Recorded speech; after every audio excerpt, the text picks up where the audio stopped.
Peut-on louer sa résidence secondaire pendant les Jeux Olympiques? Maître, c'est à vous. Résidence secondaire est tout d'abord un local à usage d'habitation. C'est un appartement que vous occupez moins de 8 mois dans l'année. En pratique, la ville peut vous assigner si vous louez pour des séjours de courte durée. Si vous n'avez pas respecté la procédure de changement d'usage, vous exposez à une amende de 50 000 euros. En pratique, vous allez recevoir un courrier de la ville qui va vous dire qu'elle présume que vous avez mis un appartement en location saisonnière et qui constitue votre résidence secondaire. Vous allez faire l'objet de ce qu'on appelle une opération de contrôle.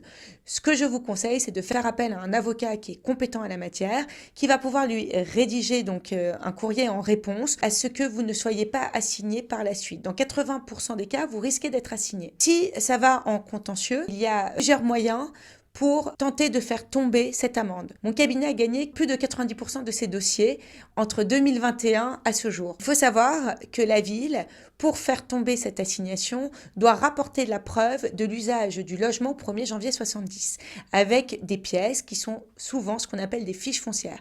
Il faut savoir que ces documents sont bourrés d'erreurs.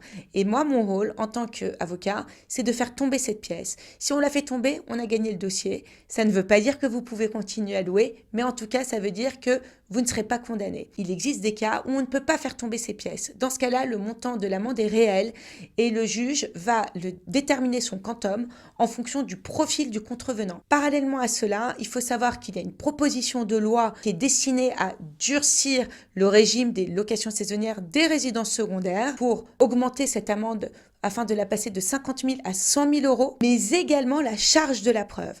Aujourd'hui, comme je vous ai dit, la ville doit rapporter l'usage d'habitation au 1er janvier 70. La proposition de loi vise à modifier cette date de référence et de l'étendre au 31 décembre 1976. Naturellement, si c'est adopté, eh bien nous aurons une force de frappe qui sera malheureusement moins importante.